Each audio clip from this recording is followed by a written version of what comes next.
Hey everyone, I hope everyone's doing good. Welcome to the video series of Learn to Play Chess in 30 Days. We are in our second week. Successfully, we have completed 7 days. If you guys also with me in this journey and if you completed 7 days, trust me, you have cracked the one of the biggest milestone.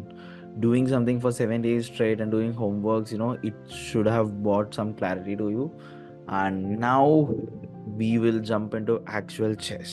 I mean the most critical part and the most the thinking part and everything. Okay, so let's get started. So before we getting started, so let me just give you a small revision of what happened earlier and what we are going to do in the upcoming this week.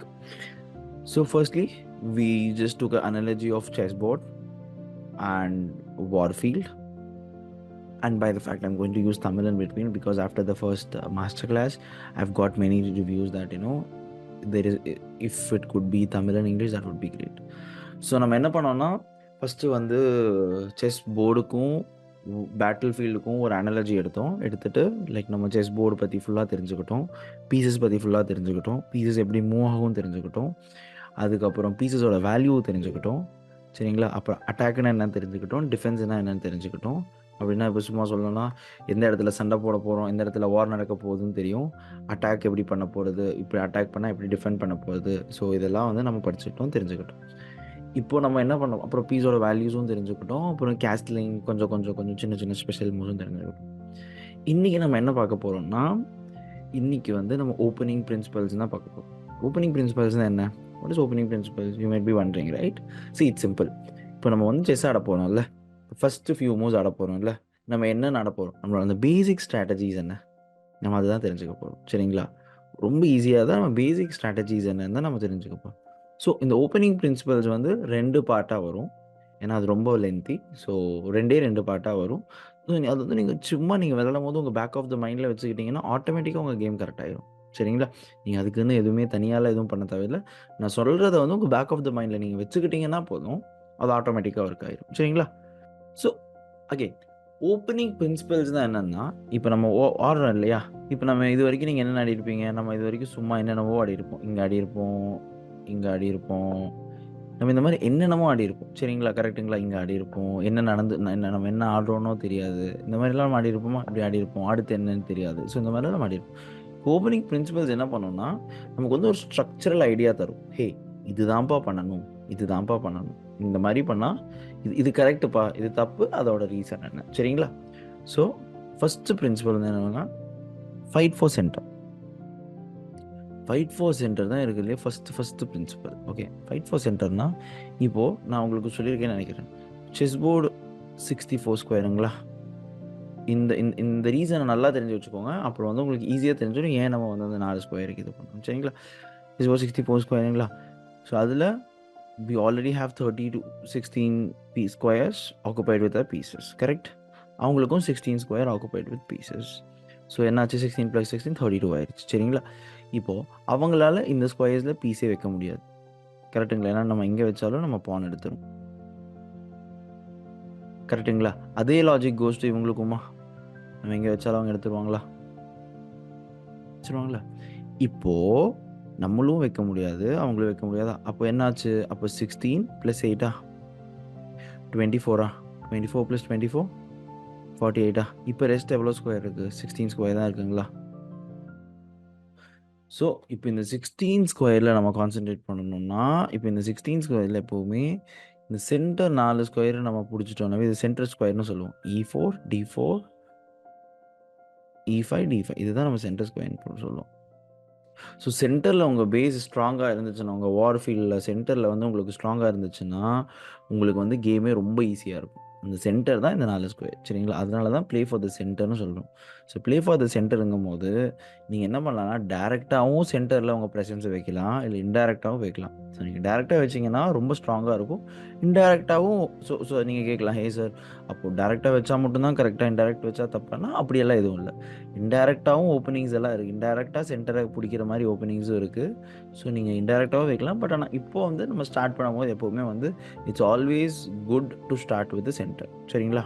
நல்ல சென்டரில் தான் start பண்ணணும். So E4 is always preferable. ரொம்ப ஈஸியாக இருக்கும். ஏன்னா நீங்கள் சென்டரை பிடிக்கிற மாதிரி கரெக்டாக இருக்கும். சரிங்களா? E4 E5. சரி, this is the first principle. இப்போது செகண்ட் பிரின்சிபல் வந்து ரொம்ப சிம்பிளான பிரின்சிபல். Develop your pieces. இப்போது நம்ம வார் ஃபீல்டில் இருக்கோம், நம்ம பேட்டில் ஃபீல்டில் இருக்கோம்னு வச்சுக்கோங்களேன். நம்ம என்ன பண்ணணும்? பீசஸ் எல்லாம் நம்ம வந்து டெவலப் பண்ணியே ஆகணும். கரெக்டுங்களா? ஏன்னா டெவலப் பண்ணால் மட்டும்தான் நம்ம அட்டாக்கோ டிஃபென்ஸோ எல்லாமே பண்ண முடியும். இப்போ பீஸ் உள்ளே இருந்துச்சுன்னா நம்மளால் எதுவுமே பண்ண முடியாதுல்ல. ஸோ என்ன பண்ணணும்னா டெவலப் த பீசஸ். இப்போ பீஸில் எப்படி டெவலப் பண்ணுறது? சிம்பிள். இது வந்து ஃபர்ஸ்ட் பிரின்சிபலோட லைட்டாக சேர்ந்து வரும். ஃபர்ஸ்ட் பிரின்சிபல் என்ன சொல்லுவாங்க? Play for the centre. அப்படின்னா பீசஸையுமே சென்டரை நோக்கியே நீங்கள் டெவலப் பண்ணணும். சரிங்களா? அதுக்குன்னு டேரெக்டாக பீஸ் எடுத்து சென்டரில் வைக்கணுமானா இல்லை. இப்போது பான் புஷ் பண்ணுறீங்க. ஃபார் எக்ஸாம்பிள், இப்போ இந்த நைட் எடுத்து இங்கே வைக்கலாம், இங்கே வைக்கலாம், இங்கே வைக்கலாம். சரிங்களா? ஆனால் நம்ம ரூல் என்ன சொல்லுது? ப்ளே ஃபார் த சென்டர்னு சொல்லுதுங்களா? அப்போ இந்த மூணில் எது வந்து விளையாண்டா சென்டருக்கு ரொம்ப கான்ட்ரிபியூட் பண்ணும்? கரெக்ட், நைட் F3 விளையாண்டா. ஏன்னா F3 விளையாண்டா டேரெக்டாக இங்கே சென்டர் கான்ட்ரிபியூட் பண்ணுதுங்களா?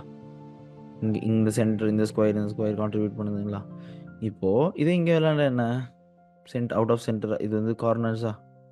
இப்போதைக்கு நம்ம கார்னர் தேவையில்லை. சரிங்களா? இப்போ அவங்களும் இப்போ இந்த பான் அட்டாக் பண்ணுறாங்கன்னு அவங்களும் சேவ் பண்ணுறாங்கன்னு வச்சுக்கோங்க. அடுத்த பீஸ் இந்த பிஷப் எடுக்கிறோம்னு வச்சுக்கோங்க. இந்த பிஷப்பையும் இங்கே ஏன் இங்கேன்னா, இப்போ நீங்கள் கேட்கலாம், இங்கே மட்டும்தான் சார் வச்சா கரெக்டானா? இல்லை, இங்கேயும் வைக்கலாம், இங்கேயும் வைக்கலாம். சரிங்களா? பாருங்கள், பீசஸை டெவலப் பண்ணுறீங்க, சென்டர் ஃபோக்கஸ்டாக வைக்கிறீங்க, அதுவும் இல்லாமல் நல்ல டைக்னல் இருக்குது. நீங்கள் இங்கேயும் வைக்கலாம், தப்பு இல்லை. இதுக்கும் ஒரு தனி இது இருக்குது. நீங்கள் இங்கேயும் வைக்கக்கூடாது, இங்கேயும் வைக்கக்கூடாது. ஏன்னா இங்கே இருக்கிற பிஷப் இங்கே இருந்தால் ஏதாச்சும் யூஸ் இருக்கா?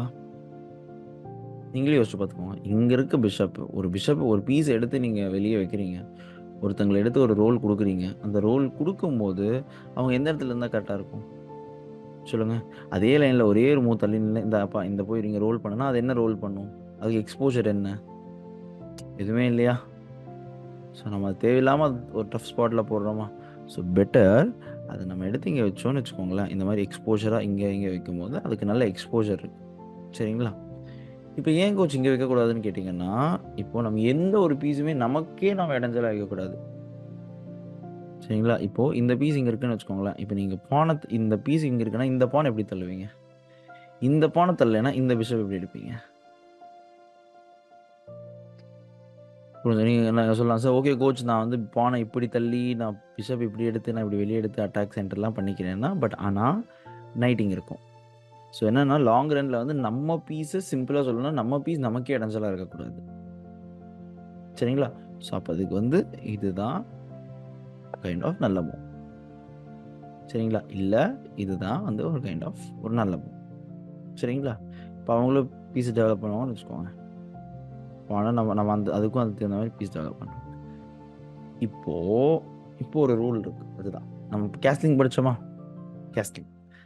கேஸ்லிங் தான் வந்து one of the important principle. கேஸ்லிங்னா என்ன? கிங்கை வந்து கோட்டைக்கு போகுது. கேஸ்லிங் பண்ணுச்சுன்னா என்னென்னா கிங்கு சேஃபாக இருக்கும்.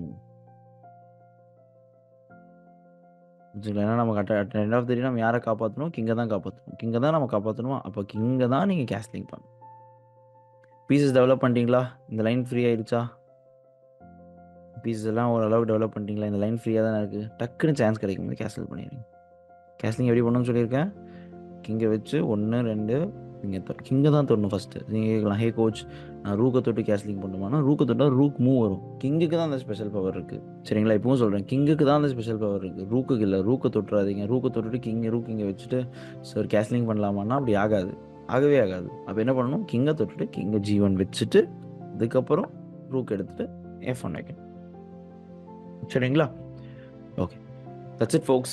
That's it for today. இதுதான் part 1 of the principle. திருப்பி சும்மா ஈஸியாக சம்மரைஸ் பண்ணோன்னா, play for the center, develop your pieces, castle. Okay, இது 3 பிரின்சிபலை உங்கள் டாப் ஆஃப் த மைண்டில் வச்சுக்கோங்க. It's going to be very useful. Okay, cool buddy. Bye. Thank you. Have a nice day.